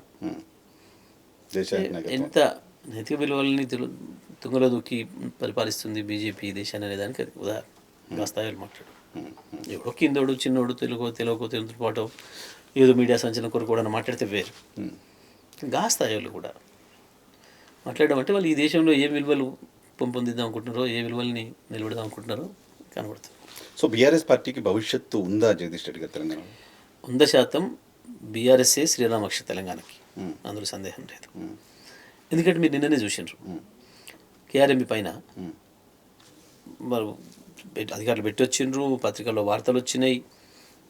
వారం రోజుల వరకు వాళ్ళు సపోర్ట్ చేయలేదు, కనీసం ముఖ్యమంత్రి బయటికి మాట్లాడలేదు. మొట్టమొదలు మేము బీఆర్ఎస్గా మేము ఎత్తుకొని మాట్లాడడం మొదలుపెట్టిన తర్వాత ఎదురుదాడి మొదలుపెట్టారు. ఎదురుదాడి చేసి తప్పించుకుందాం అనుకుంటారు, లేకపోతే మా మీద ఇద్దాం ప్రయత్నం చేశారు. ఎప్పుడైతే కేసీఆర్ గారు బహిరంగ సభ పెట్టి ప్రజలను ఒకటి చేసి నిజాలని బయట పెట్టిండో, తప్పని పరిస్థితులలో ఇవాళ దిగొచ్చి మళ్ళీ మేము అప్పచెప్పడం లేదు అని చెప్పారు శ్వేతపత్రం పెట్టి చర్చలు. అంటే ఇక్కడ ఏం జరిగింది? 2 జాతీయ పార్టీలకు ఈ రాష్ట్ర ప్రయోజనాలతో లెక్కలేదు, రాజకీయ ప్రయోజనాలు తప్ప. రాష్ట్ర ప్రయోజనాల కొరకు రాజీ లేని పోరాటం చేయగలిగింది ఒక్కటి బీఆర్ఎస్ పార్టీ, కేసీఆర్ మాత్రమే అనేది వాళ్ళ మళ్ళీ మరొకసారి రుజువైంది. వాళ్ళ కేఆర్ఎంబీ విషయంలో భారతీయ జనతా పార్టీ కూడా కేఆర్ఎంబీకి ప్రాజెక్టులు ఇవ్వాలి అనే దాంట్లో అంటే వాళ్ళు కూడా అంతే కదా, కేంద్ర ప్రభుత్వం కోరుతుంది వాళ్ళే. So it is very clear. తీసుకోవాలని వాళ్ళకు ఉంది, ఇవ్వాలని వీళ్ళకు ఉంది. కానీ తెలంగాణను కాపాడుకోవాలన్న రంది ఉన్నది కేవలం కేసీఆర్కి మాత్రమే, బీఆర్ఎస్ పార్టీ. సో ఈ క్రమంలో బీఆర్ఎస్ అనే పేరు పెట్టడం అనేది ఏమైనా ఇబ్బందిగా మారింది? ఏం లేదండి, అది పెద్ద, ఎందుకంటే గుర్తు సేమ్ కాబట్టి పెద్ద ఇష్యూ కాదు. అయినా మేము 3 గుర్తులు మారినాయి. ఫస్ట్ నాగలబెట్టిన రైతు ఏదో ఉండేది కదా. అవును. ఆ తర్వాత అక్కడనే సిద్దిపేటలో ఇమీడియట్గా వచ్చిన బై ఎలక్షన్లో బస్సు గుర్తు మీద వేసింది. అవును. ఆ తర్వాత కార్కు వచ్చినాం. పెద్ద ఇష్యూ ఏం కాదు. విషయం కాదు. తెలంగాణ ఆ వైబ్రేషన్ ఏదో మిస్ అవుతుందని చాలా మంది మాట్లాడుతున్నారు, పేరు మళ్ళీ మారుస్తారు ఇటువంటి. లేదు, స్కోపే లేదు, బీఆర్ఎస్గానే ఉంటుంది. జాతీయ పార్టీగా ప్రకటించిన తర్వాత, మహారాష్ట్రలో పెద్ద యాక్టివిటీ చేసిన తర్వాత, ఆంధ్రప్రదేశ్లో శాఖ ఏర్పాటు చేసి ఒక పార్టీ ఆఫీస్ ఓపెన్ చేసిన తర్వాత చేసాం. ఇంకా చాలా మాకు ఇంకా పైదానికి కూడా ఉండే, కర్ణాటక నుంచి కూడా బాగా ఉండే మంచినే. బట్ ఇప్పుడు మనం ఇక్కడే దెబ్బతిని నష్టపోయినాం కాబట్టి ఈ లోపల సార్కు అది జరుగుడా తెలవాలి, దాంతో దృష్టి పెట్టకపోయినా. కానీ ఇక్కడ మేము మళ్ళీ కనుక గవర్నమెంట్కి వచ్చి డెఫినెట్గా మహారాష్ట్రలో బ్రహ్మాండమైన స్వీప్ వస్తుండే. ఇప్పుడు ఇంకా వదిలేసినట్టే మహారాష్ట్ర. ఇక ఇప్పుడు ఈ పరిస్థితుల్లో కష్టం ఉంది. పార్లమెంట్ ఎలక్షన్ దగ్గరికి వచ్చినాయి, కొంత కష్టమైంది. చూద్దాం, మళ్ళీ ఇక్కడ రివైవల్ అయితే మళ్ళీ ఆలోచిస్తాం. వాళ్ళ భయం కూడా అదే, బీజేపీ భయం కూడా అదే. బీజేపీ మమ్మల్ని ఎందుకు దెబ్బ కొట్టాలనుకుంది, ఇక్కడ ఆపేసింది. తప్పకుండా కొంత బీజేపీ పాత్ర ఉంది, కాంగ్రెస్ గెలవడంలో ఇక్కడ బీజేపీ పాత్ర చాలా ఉంది, వాళ్ళ ప్రోత్సాహం. మీ జిల్లా రాజకీయాలకు సంబంధించి వస్తే, మీ జిల్లా రాజకీయాల్లో కూడా మళ్ళీ మేము తెలంగాణకు సంబంధించి చూసినట్టే మొత్తం జిల్లా మొత్తం పైన హోల్డు పెత్తనం సాగించిన ఒకే ఒక మంత్రి మీరు. అంతకుముందు కాంగ్రెస్లో 2-3 మంత్రులు ఉండేవాళ్ళు, కాంగ్రెస్లో గ్రూపులు ఉండేవి. బట్ మీరు మాత్రం ఒంటి చేతితో 10 ఏళ్ళు మంత్రిగా జిల్లాలో పాలన చూస్తూ వచ్చారు. జానారెడ్డి గారిని ఓడించారు, ఉత్తమ్ కుమార్ రెడ్డి గారిని ఓడించారు, కోమటిరెడ్డి రాజగోపాల్ రెడ్డి గారిని ఓడించారు, వెంకటరెడ్డి గారిని ఓడించారు. అంటే బై ఎలక్షన్లో 3 ఫ్యామిలీకి సంబంధించిన వాళ్ళని ఓడించారు. సో ఎందుకు శాసనసభ ఎన్నికల్లో, జనరల్ ఎలక్షన్లో సరైన ఫలితాలు తీసుకురాలేకపోయారు? ఒక నల్గొండలే పోయి ఉంటేనేమో నేను కూడా ప్రత్యేకంగా ఆలోచించాల్సి వచ్చు. కానీ ఎందుకో రూరల్ మొత్తం కూడా, కృష్ణ బెల్ట్ కావచ్చు, ఇటు సాగర్ గోదావరి బెల్ట్ కావచ్చు, అది కాంగ్రెస్ ఇచ్చిన ఈ తప్పుడు హామీల్ని ప్రజల్ని నమ్మే ఉండవచ్చు. లేదా ఇంకా కొత్తగా ఏమైనా వస్తుందేమో, ఇంకా ఇక్కడి నుంచి వచ్చింది ఇంకా కొత్తగా ఏమైనా వస్తుందేమో అని అనుకున్నారా? వాళ్ళు కాంగ్రెస్ చేస్తున్న తప్పుడు ప్రచారాన్ని, బీజేపీ చేస్తున్న తప్పుడు ప్రచారాన్ని నిర్వహించడంలో మేము కొంత వైఫల్యమైనాము. ఉమ్, ఇట్లా రకరకాల కారణాలు ఉన్నాయి.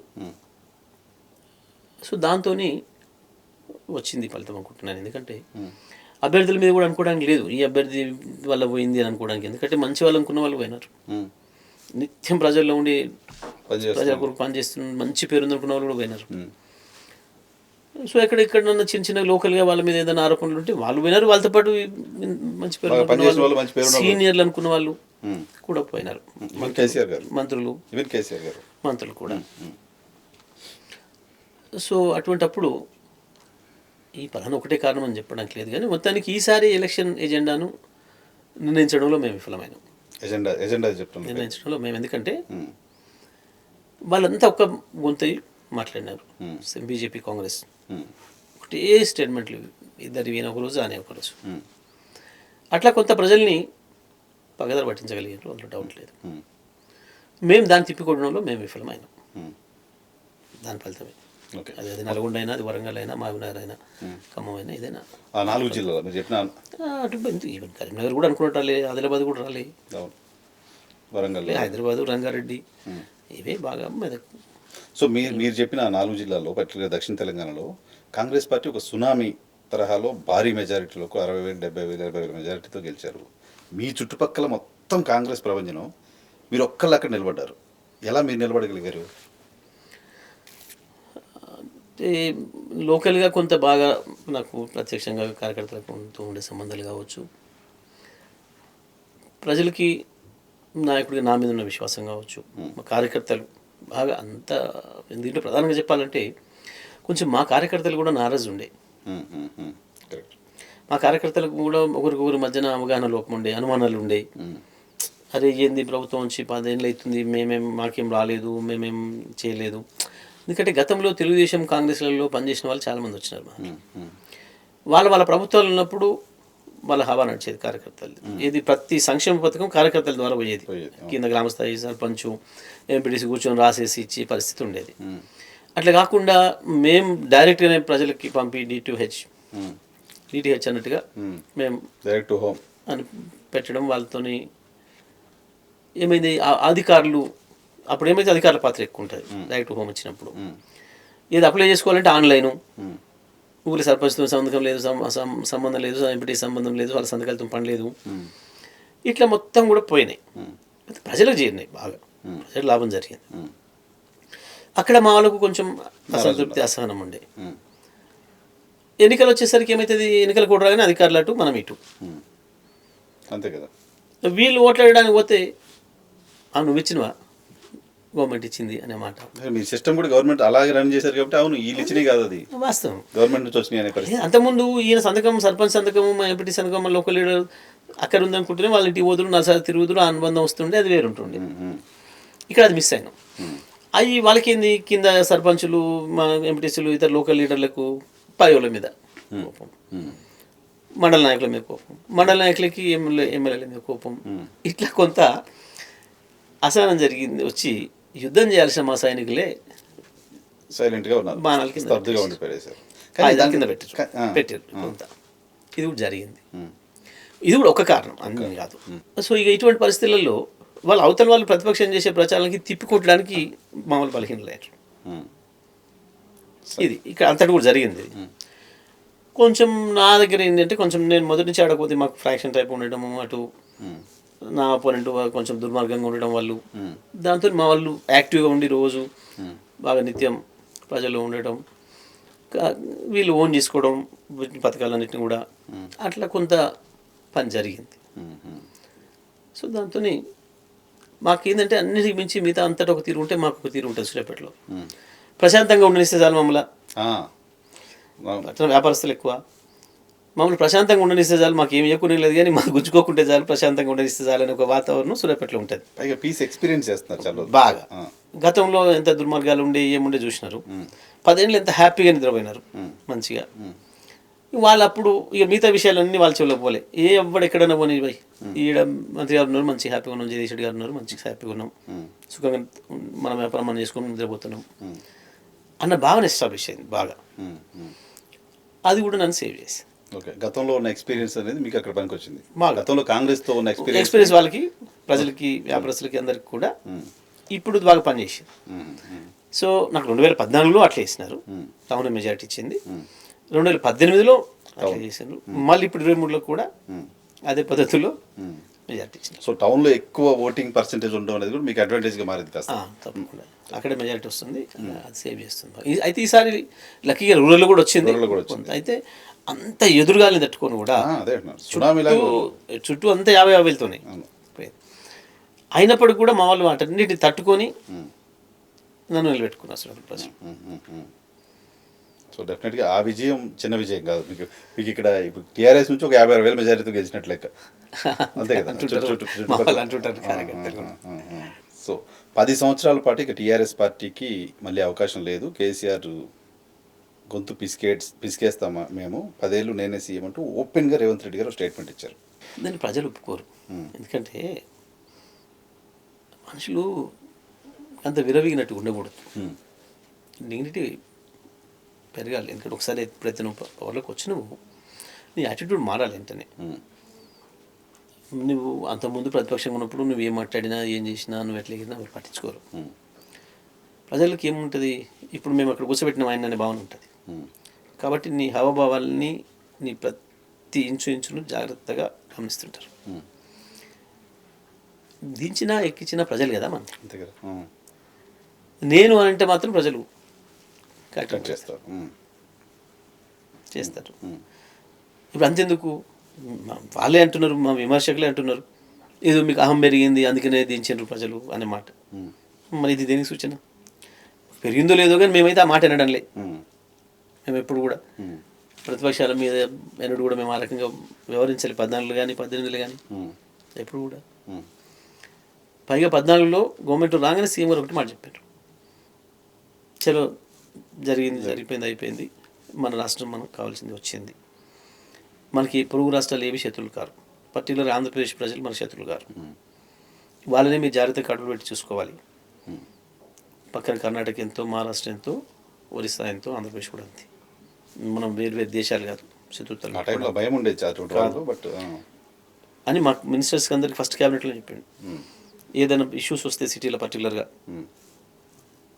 అటు ఆంధ్రప్రదేశ్ సంబంధించిన వాళ్ళకి, మన వాళ్ళకి, సెటిలర్స్కి, ఇక్కడ వచ్చిన వాళ్ళకి, మన లోకల్ వాళ్ళకి ఏదైనా వస్తే మీరు వాళ్ళని దగ్గర తీసుకోండి, అవతల వాళ్ళని వీళ్ళకి సంజాయించి పెట్టండి. ఆ రకమైన కాన్ఫిడెన్స్ ఇవ్వాలి మనం. ఎందుకంటే మనం ఇప్పుడు రాష్ట్రాన్ని నడుపుతున్నాం, ప్రతి ఒక్క రక్షణ మన బాధ్యత. వాళ్ళకు కాన్ఫిడెన్స్ ఇవ్వడం అనేది మన బాధ్యత. అట్లా ఉండండి మీరు అందరూ కూడా అని చెప్పింది స్పష్టంగా. అంటే గంత మ్యాగ్నమిటీ ఉండాలి ఒక లీడర్కి. కానీ పాపం ఆయనలో అది లోపం కనబడుతుంది బాగా. అది ఆయన నాయకుడిగా నిలబెట్టలేదు. ఆయన పాలకుడుగా వెళ్తాం కాదు, నాయకుడు కూడా నిలబెట్టదు. అట్లాంటి మాటలు అవి కరెక్ట్ కావు. సో 6 గ్యారెంటీలు అమలు సాధ్యమవుతుంది అనుకుంటున్నారు జగదీష్ రెడ్డి గారు? కావాలి కదా తప్పకుండా. ఎందుకంటే మనం ఒక హామీ ఇచ్చేటప్పుడు అన్ని ఆలోచన చేసుకునే ఇవ్వాలి. ఒక రాజకీయ పార్టీ చేసుకునే ఇస్తుంది డెఫినెట్గా. ఎందుకంటే గతంలో ఆంధ్రప్రదేశ్ ఎన్నికలు, మన ఎన్నికలు మొదటిసారి కలిసి జరిగినప్పుడు కొన్ని డిమాండ్స్ వచ్చినాయి. అక్కడ వాళ్ళు చెప్తున్నారు ఆంధ్రప్రదేశ్లో, ఇక్కడ మనం కూడా చెప్పాలి. వస్తే కేసీఆర్ గారు రిజెక్ట్ చేశారు. మనం పవర్లకు రాకపోని, ప్రజల అవకాశం ఇవ్వకపోని, నేను గింత మాత్రమే చెప్తా. ఎందుకు అంటే ఇవాళ మనకు చూస్తున్న బడ్జెట్లో ఎంతవరకు ఇది సాధ్యమవుతుందో, అమలు సాధ్యమవుతుందో గంత ఇస్తాను నేను, అంత మించి మాత్రం ఇవ్వను 80% అని చెప్పి మాకు బ్లంట్గా రిజెక్ట్ చేసిండు. 2018 ఎలక్షన్ల ముందు కూడా ఇట్లాంటివి వచ్చినాయి కొన్ని. మా వాళ్ళు వచ్చి మనం ఇది చెప్పాలి, అది చెప్పాలి. అప్పుడు కూడా 2 లక్షల రుణమాఫీ చెప్పాలి అని చెప్పాను. కాంగ్రెస్ ప్రామిస్ చేసినప్పటికీ చెప్పను అని చెప్పాను కేసీఆర్ గారు. నో, ప్రజలు మళ్ళీ పెట్టుకోరో ప్రజలు ఇష్టం. కానీ నేను మాట ఇచ్చి నా ఇంటి ముందర వచ్చి వాళ్ళు కూర్చునే పరిస్థితి తెచ్చుకోను, నేను ఇవ్వనని చెప్పాను. అంటే వీళ్ళకి మన నమ్మకం ఉంది. అప్పుడు ఎవరో అడిగినట్టున్నారు ఆయన్ని కూడా, అంత మరి ఇట్లా హామీలు ఇస్తున్నారు సాధ్యమవుతుంది అంటే, ఎందుకు కాదు మేము చేసి చూపిస్తాం, వీళ్ళకి చేతగాలి, వీళ్ళకి ఢిల్లీతో మంచిగా లేక వీళ్ళు చెడగొట్టుకున్నారు, మేము ఢిల్లీతో మంచిగా ఉంటాం, కేంద్రంతో మంచిగా ఉండి మేము తెచ్చుకుంటాం అని మాట చెప్పినారు వీళ్ళు. దాంతోపాటు కేసీఆర్ తిన్నదే 1,00,000 కోట్లు తినేస్తున్నాడు, అది ఆపితే చాలు చేయొచ్చు అన్నారు. సో కాబట్టి తప్పకుండా వాళ్ళు అమలు చేయాల్సిందే. 6 డిమాండ్లు 6 కాదు 420. 420 మీరు బుక్ చేశారు దాని మీద కూడా. డెఫినెట్గా 420 హామీలు అమలు చేయాల్సిందే కదా డెఫినెట్గా. ఎందుకంటే ఆ అమలు సాధ్యమైంది అన్నప్పుడు మాత్రమే ఇవ్వాలి హామీ. నువ్వు ఇచ్చారు. అది కాదని తెలిసిస్తే కూడా నువ్వు నేరం అవుతుంది. అమలు సాధ్యం కాదు అని తెలిసిస్తే కూడా నేరం అవుతుంది తప్పకుండా. సో ప్రజలు వాటిని నమ్మారు కాబట్టి వాటిని ఫుల్ఫిల్ చేయాల్సిన బాధ్యత ప్రభుత్వానికి తప్పకుండా ఉంది. Definitely. పైగా మార్గాలు కూడా చెప్పారు వీళ్ళు. మీరు అన్నట్లేదు అవినీతి జరుగుతుంది, దాన్ని కంట్రోల్ చేస్తే కొన్ని కోట్లు మిగులుతాయి. అన్నారు. ఢిల్లీ ప్రభుత్వంతో మంచి లేడు, కేంద్ర ప్రభుత్వంతో మంచిగుంటే అక్కడ కూడా చాలా నిధులు వస్తాయి అని చెప్పినారు. సో మరి కేంద్రంతో ఉన్న ఒప్పందాలు ఏందో వీళ్ళకు అదేందో తప్పకుండా తెచ్చి ఇవ్వాల్సిందే డెఫినెట్గా.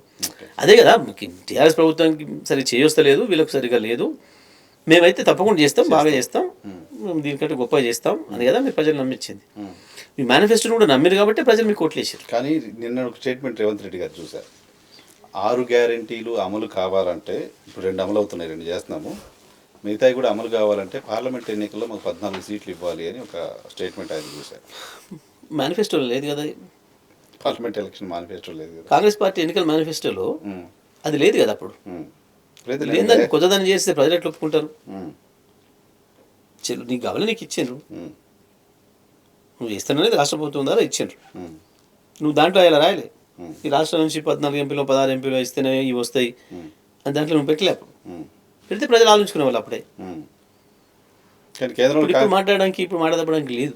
కేంద్రంలో కాంగ్రెస్ గవర్నమెంట్ కూడా వస్తే ఇంకా ఈజీగా ఇవ్వచ్చు, సో మాకు సహకరించండి అని ప్రజలకు చేస్తున్నారు. అప్పుడు ఇప్పుడు ఉంటే అప్పుడు ఆలోచించుకుంటారు ప్రజలు. ఎన్నికల మేనిఫెస్టోలో కనుక ఇది పెట్టుంటే ఇప్పుడు వేస్తే సరిపోదు, ఢిల్లీ తప్పకుండా పార్లమెంట్ కూడా వేయాల్సిందే, రెండింటి వేసేటట్టు అయితేనే ఇవన్నీ అమలు చేస్తామని చెప్పలేదు అన్నాడు. చెప్పలేదు. మీరు కొత్తగా చెప్తారంటే ప్రజలు ఒప్పుకుంటారు. చూడాలి ఆ స్టేట్మెంట్ ఎలా సమర్థించుకుంటుందో మరి కాంగ్రెస్ పార్టీ. సర్ప్రైజింగ్ అనిపించింది. సరే, చివరిగా మీ మొత్తం రాష్ట్రంలో ఎన్ని పార్లమెంట్ స్థానాలు బీఆర్ఎస్ పార్టీ గెలవగలదు అనుకుంటున్నారు? అన్నిట్లో మేమే పోటీలో ఉంటాం, అందులో సందేహం లేదు. మాకు కాంగ్రెస్కి పోటీ ఉంటుంది అన్నిట్లో కూడా. బీజేపీ ఎక్కడ కూడా పోటీలో ఉండే అవకాశమే లేదు. వాళ్ళు గతంలో గెలిచిన 4 సీట్లలో కూడా వాళ్ళ మీద తీవ్రమైన వ్యతిరేకత ఉంది. ఎందుకంటే ఈ 5 సంవత్సరాల కాలంలో కేంద్రంలో ప్రభుత్వం ఉన్న వీళ్ళు ఒక్క రూపాయి అంటే ఒక్క రూపాయి కూడా అదనంగా ఇక్కడికి తెచ్చింది కానీ వాళ్ళ కాన్స్టిట్యున్సీలకు కూడా ఏదన్నా సర్వీస్ చేసింది కానీ లేదు వాళ్ళు ఎక్కడ కూడా. సో కాబట్టి వాళ్ళు ఫెయిల్ అయి ఉన్నారు ప్రజల దృష్టిలో. కాబట్టి అవి కూడా మాకే రావాలి తప్ప, ఎందుకంటే వాళ్ళందరూ మొన్న ఎమ్మెల్యేలకు పోటీ చేస్తే అక్కడిని మేము ఓడగొట్టినాం. 4 ఓడిపోయారు, అందరినీ మా బెదిరి ఓడగొట్టారు అక్కడ ప్రతి ఒక్కరిని కూడా. సో కాబట్టి బీజేపీకి స్కోప్ లేదు. డెఫినెట్గా కాంగ్రెస్ మాకు మధ్యనే ఉంటుంది, మాకే ఎక్కువ సీట్లు వచ్చే అవకాశం ఉంది డెఫినెట్గా. ఎందుకంటే ఇప్పటికే మొదలైంది ఆ అబద్ధాలు చెప్పడం అనేది స్టార్ట్ చేసిండ్రు. ఏది ఇప్పుడు అదే ఇవన్నీ అమలు జరగాలంటే మాకు ఇన్ని సీట్లు ఇవ్వాలి ఇట్లాంటి తోటి మాటలు. అది ఇప్పుడు నడుస్తుంది కానీ ఎన్నికలు స్టార్ట్ అయితే మాట్లాడలేడు. అది బ్లాక్ మెయిల్ కిందకి వస్తుంది. ముఖ్యమంత్రి అబద్ధాలు మాట్లాడితే ఎలక్షన్ కమిషన్ కూడా ఊరుకోదు. సో కాబట్టి మాకు డెఫినెట్గా మెజారిటీ స్థానాలు బీఆర్ఎస్. ఎందుకంటే ఇప్పటికే ప్రజల్లో మొదలైంది చర్చ, అరే కాంగ్రెస్ ఆగా కరెంట్ గయా అవునా ఇలాంటి నినాదాలు కింద ప్రజల నుంచి వస్తూ ఉన్నాయి, చూస్తూనే ఉన్నారు అప్పుడే. సో కాబట్టి ఇంకోటి ఏంది, తెల్లవారు ఇస్తాడు 9వ తారీఖు అన్నాడు రైతు బంధు 9 నాడే 15,000 ఇస్తా అన్నాడు. రుణమాఫీ 9 నాడే తప్పకుండా మా సోనియమ్మ తీసుకొని వచ్చేస్తే ఇచ్చేస్తామని చెప్పినారు. అయిపోయింది. తర్వాత మళ్ళీ ఏదో 100 రోజులు అన్నాడు, దగ్గర పడుతున్నాయి. దానికి కూడా ఇంకేం చప్పుడు లేదు దాంట్లో. అప్పుడు ఇస్తే 10,000 వస్తుంది మీకు, ఎలక్షన్ తర్వాత ఇస్తే 15,000 తీసుకోండి అని చెప్పినాడు.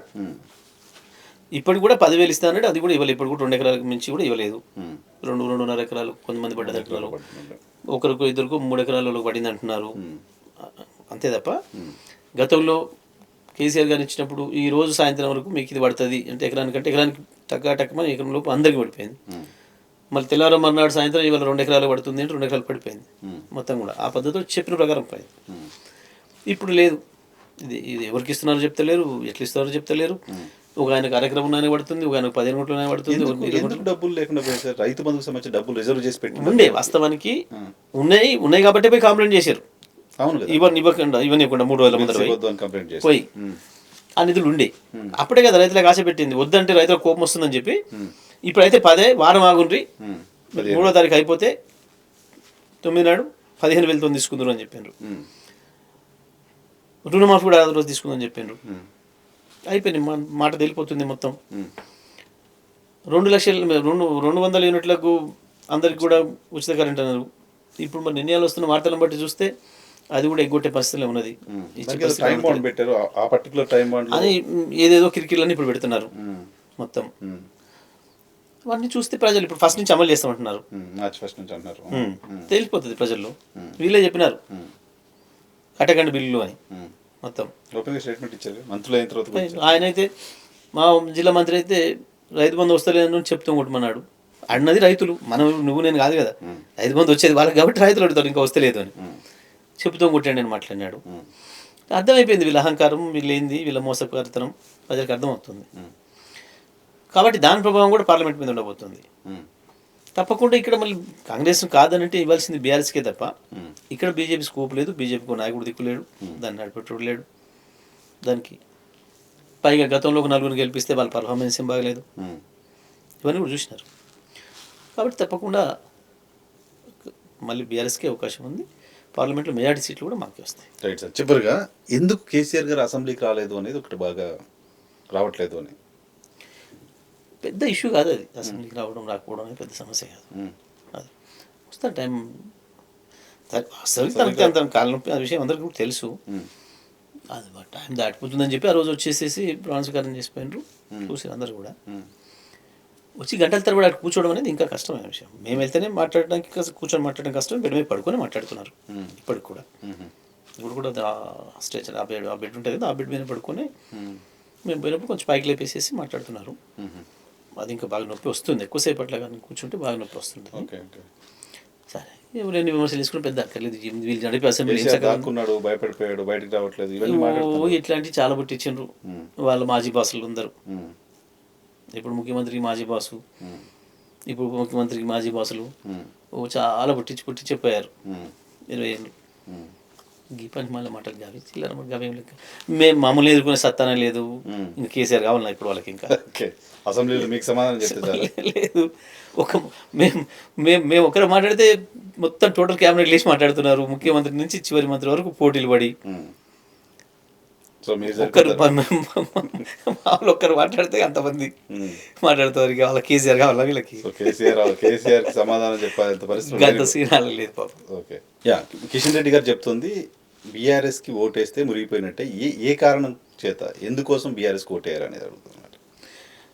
మంచి ప్రశ్నలు ఏమనెత్తాను కిషన్ రెడ్డి గారు, ధన్యవాదాలు.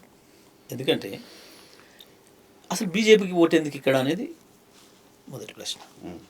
ఇస్తే మీ నలుగురు ఏం చేసిండ్రు ఈ రాష్ట్రానికి? నువ్వు మంత్రివి, నువ్వు శాసనసభలో నేను ఓడగొడితే తప్పించుకొని పోయి పొరపాట్ల ఏదో అక్కడ పార్లమెంట్కి ఎన్నికైనందుకు మంత్రికి కూడా నీకు అవకాశం ఇచ్చారు. ₹1 తెలంగాణకు తీసుకొచ్చింది ₹1 చెప్తారా?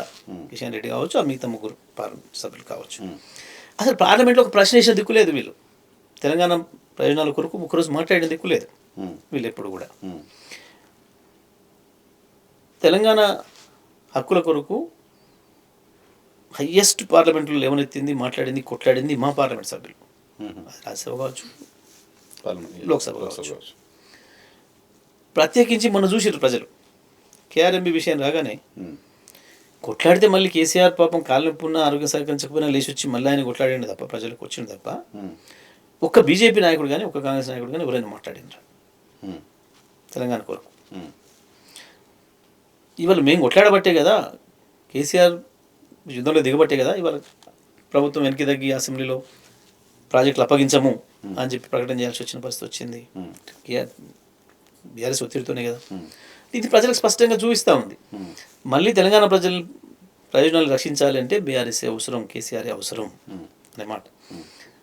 తప్పకుండా అతి పెద్ద జీవనమరణ సమస్య మనకు కృష్ణ నీళ్ళు. రేపు అసలు గోదావరి నీళ్ళు కూడా ఉంది. గోదావరి మీద కొంత మనం బెటర్ ఉన్నాం, ఇబ్బంది లేదు. అయినా సందర్భం వస్తే ఆడ కూడా కొట్టాడాల్సి వస్తుంది. మళ్ళీ రేపు పార్లమెంట్లో గలమెత్తాలి, ఢిల్లీ లెవెల్లో కొట్టాడాలి అంటే బీఆర్ఎస్ ఎంపీలు ఉంటే సాధ్యమైతే తప్ప నీ బీజేపీ ఎంపీ కానీ కాంగ్రెస్ ఎంపీ కానీ నోరు మీద పడు. ఎందుకంటే వాళ్ళకి 2 రాష్ట్రాలలో అవసరం ఉంటుంది, అధిష్టానాలు ఉంటాయి కాబట్టి నోరు తెలవరు. మళ్ళీ కొట్లాడాల్సింది, ప్రజల కొరకు నిలబడాల్సింది బీఆర్ఎస్. కాబట్టి బీఆర్ఎస్ పార్లమెంట్ సభ్యుల్ని 16 మందిని గెలిపిస్తేనే తెలంగాణ ప్రజలకు ఉపశమనం దొరుకుతుంది, తెలంగాణ హక్కులకు న్యాయం జరుగుతుంది, హక్కుల కొరకు కొట్లాడటానికి మనం అక్కడ సైనికులు పంపుకున్నట్టు అవుతుంది. కాబట్టి తప్పకుండా బీఆర్ఎస్ పార్టీకి ఓటేయాల్సింది తప్ప పార్లమెంట్లో బీజేపీకి వేస్తే అది మురిగిపోయినట్టే అర్థమైపోయింది. కాంగ్రెస్కి ఇస్తే ఇంకా అది దొంగలకు సర్ది కట్టినట్టే ఉంటుంది తప్ప ఇంకేం లేదు ఇప్పుడు. ఉమ్, ఎందుకంటే గెలిచిన తెల్లారి తీసుకుపోయి మొత్తం కృష్ణ నదిని అప్పచెప్పాలని చేసిన వాళ్ళు ఉమ్, అంత సోయి లేకుండా ఉమ్, ఇక మరి ఇంకా మీరు పార్లమెంట్కి ఇస్తే మాత్రం వచ్చేదేంది? ఉమ్. మళ్ళీ వీళ్ళకి బుద్ధి చెప్పాలి, వీళ్ళ ములుగర పట్టుకొని ఆడిచ్చేటట్టు ఉండాలి అంటే బీఆర్ఎస్ మాత్రమే చేయగలుగుతుంది. కాబట్టి తప్పకుండా బీఆర్ఎస్ ఎంపీ అభ్యర్థులు కోటేసి గెలిపించుకోవడం అనేదే తెలంగాణ ప్రజలకు అవసరం. సో ఇక్కడ వాటర్ ప్రమాదంలో ఉన్నాయి కాబట్టి అవి ప్రొటెక్ట్ చేసుకోవాలంటే బీఆర్ఎస్ అవసరం. నాట్ ఓన్లీ వాటర్, ఇంకా అనేక విషయాలలో పూర్వ రాష్ట్రంతో ఉన్న సమస్యలు ఉన్నాయి. ఉమ్, 9th షెడ్యూల్ సంబంధించిన చాలా విషయాలలో, పంపకాల విషయంలో కూడా ఇంకా ఇష్యూస్ అట్నే ఉన్నాయి. ఉమ్, ఉమ్, కొన్ని నిధుల విషయంలో ఉన్నాయి, కొన్ని యూనివర్సిటీల విషయంలో ఉన్నాయి, ఇంకా కొంత ఎలక్ట్రిసిటీ దాని విషయంలో ఉంది సమస్యలు. ఇవన్నీ కూడా పరిష్కారం కావాలంటే తప్పకుండా బీఆర్ఎస్. మొన్న ఈ మధ్యన ఇంకొక ప్రమాదకరమైన మాట కూడా మాట్లాడాను ఆంధ్రప్రదేశ్ నుంచి, ఆ సాయిరెడ్డి అంటే ఆయన, ఇది ఇంకొక 2 ఏళ్ళు పొడిగించమని అడుగుతాం, రాజధాని హైదరాబాద్లో ఉండాలని చెప్పేసి. అవును. అసలు వాళ్ళు ఇక్కడ లేరు, ఉమ్, వాళ్ళు మొత్తం అక్కడి నుంచి వెళ్ళి పరిపాలన చేసుకుంటున్నారు. అవును. సరే అవ్వలేదు, అమరావతిని పెట్టుకున్నారు, ఆ తర్వాత అక్కడ అది కాదు కర్నూలు కొంత, అది కొంత, ఇది కొంత పెట్టుకున్నారు, ఎక్కడ దిక్కు లేకుంటారు, అది వేరే విషయం. కానీ ఆ ప్రమాదం కూడా ఉంటుంది. బీఆర్ఎస్ ఎంపీలు ఉంటేనే అక్కడ పార్లమెంట్లో కొట్టాడడానికి అవకాశం ఉంది ఇటువంటి విషయాలన్నిటిపైన. ఓకే. దానిపైన కాంగ్రెస్ మాట్లాడదు, బీజేపీ మాట్లాడదు. ఉమ్. వాళ్ళ స్టాండ్స్ ఇద్దరు మోసగాన్లే. రెండు అవాళ చట్టం పెట్టి దారుణంగా అన్యాయం చేసింది కాంగ్రెస్ ఆ రోజు. రాష్ట్రం వచ్చిన తర్వాత కూడా ఉన్న 7 మండలాలను తీసుకుపోయి సీలర్ పవర్ ప్రాజెక్టుని తీసుకుపోయి ఆంధ్రప్రదేశ్కి అప్పచెప్పిన దుర్మార్గం కేంద్ర ప్రభుత్వం అంది. చంద్రబాబు నాయుడుకి లొంగి అన్నాడు మోడీ గారు చేసిన పని. వీళ్ళిద్దరూ మొదటి నుంచి తెలంగాణకు శత్రువులే, తెలంగాణకు ద్రోహులే. కాబట్టి మళ్ళీ తెలంగాణ ప్రజల ప్రయోజనాలు కాపాడబడాలంటే బీఆర్ఎస్ ఎంపీలు గెలవడం అనేది అవసరం. కానీ బీజేపీ కోసం బీజేపీ కంట్రోల్లో రేవంత్ రెడ్డి గారు పనిచేస్తున్నారు మీరు ఆరోపణలు చేస్తున్న క్రమంలో జగన్మోహన్ రెడ్డికి రాష్ట్రాన్ని తాకట్టు పెట్టేశారు కేసీఆర్ అనేది రేవంత్ రెడ్డి గారు చేస్తున్న ఆరోపణ. చూపించాలి కదా ఇక్కడ. నాగార్జున సాగర్ పోలీసులు వచ్చేసి వాళ్ళు కదా, వాళ్ళు వచ్చినాక కదా. మా పీరియడ్లో వస్తే కొట్టేసినాం. అప్పుడు ఆనాడు చంద్రబాబు నాయుడు ఉండగా చిన్న ప్రయత్నం చేసిండు, తరిమి అవతల పడేసినాం. అదేంటి మా కంట్రోల్లో ఉంది. నువ్వు వచ్చినాక కదా పోయింది. కానీ ఎన్నికల రోజే వచ్చారు అక్కడికి. ఎన్నికల రోజు మాకు పవర్ తీసుకెళ్ళిపోయారు. ఎన్నికల రోజు మాకు పవర్ ఎక్కడిది? మేము ఒక ఆఫీసర్తోనే మాట్లాడే పరిస్థితి లేదు కదా. ఎలక్షన్ కమిషన్ కంట్రోల్ ఉంటుంది కదా. అంతే కదా, పూర్తిగా నోటిఫికేషన్ వచ్చిన దగ్గర నుంచి ఎలక్షన్ కమిషన్ కంట్రోల్ లేదా, ప్రతి ఒక్కరు తెలిసిన విషయం. తెల్లవారు నువ్వు వచ్చినావు, నువ్వు వెంటనే మొదలు పెట్టాలి కదా దాని మీద. నీది కదా బాధ్యత. నువ్వు అడుగుతలేవు, ఎందుకు అడుగుతలేవు అంటే ఎట్లా అన్యప్ప చెప్పాలనుకుంటున్నావు కాబట్టి నువ్వు అది అడుగుతావు. రాయలసీమ లిఫ్ట్ సంబంధించిన ప్రస్తావన కూడా తీసుకొస్తాం. మేమే ఆపినాం, కోట్లేసి ఆపినాం. కేసీఆర్ గారు కలిసిన తర్వాత కాదు, కేసీఆర్ ఆపింది మేము, దానిపైన ఎగనెస్ట్ ప్రొటెస్ట్లు చేసింది మేము, అనేక సందర్భాల్లో మాట్లాడింది మేము, కేంద్ర కాడ కంప్లైంట్ చేసింది మేము. దాన్ని అవతలి పోయి అయితే అడుకో కదా, నీ సైన్యాన్ని తీసుకుని అవతలి పడక నేను దేశం కాదు కదా, అవతలి పోలేవు కదా నువ్వు. లీగల్ ఫైట్ చేస్తున్నావు అంతే. మేము చేసిన దాన్ని కంటిన్యూ చేయను కనీసం వాళ్ళకి అప్పచెప్పకుండా. సో ఇప్పుడు ఆ ప్రమాదం ఉందా? మరిగా ఇప్పుడు నువ్వు తీసుకుపోయి ఢిల్లీకి అప్పచెప్పడం అంటే ఏముంది ఇంకా? నువ్వు నీళ్ళ వాట తెలుసుకు ముందే నువ్వు ప్రాజెక్టులు ఢిల్లీకి అప్పచెప్పడం అనేది ఎంత మూర్ఖత్వం, ఎంత ద్రోహం తెలంగాణకి. అది ఉత్తని గాలి మాటలు దీని మాట్లాడలే, కేఆర్ఎంబి మీరు అప్పచెప్పారు మాట్లాడి ఇప్పుడు ఢిల్లీకి రాబడ్డారు. మళ్ళీ చచ్చుకుంటే అసెంబ్లీ ప్రకటన చేసారు అప్పచెప్పము అని. అంతే, అన్నీ అంతే, అన్నీ అబద్ధ మాటలు. ఇక చిల్లర మాటలు మాట్లాడి ఎందుకు చేద్దాం అనుకున్నారు. ఒక రాష్ట్ర ముఖ్యమంత్రి ఇంకో రాష్ట్రానికి వచ్చినప్పుడు పిలిచి భోజనం పెడితే తప్ప అన్నట. నువ్వు ఎట్లా పోతున్నావు? ఇప్పటికి చాలాసార్లు శివకుమార్ దగ్గర పోయి వచ్చినావు. ఏం చేసిస్తున్నట్టు, ఏమి చూస్తున్నట్టు మన రాష్ట్రాన్ని మరి ఎంతసేపు అనుకో అనడానికి. ఇద్దరు రాష్ట్రాల ముఖ్యమంత్రులు కలవడం అనేది దాంట్లో ఏముంది? Right sir, thank you very much Jagadish Reddy గారు సమయం కేటాయించినందుకు. ఇది వాళ్ళ పాడ్కాస్ట్. రేపటి షోలో మళ్ళీ కలుద్దాం. చూస్తూనే ఉండండి ఈ హాట్.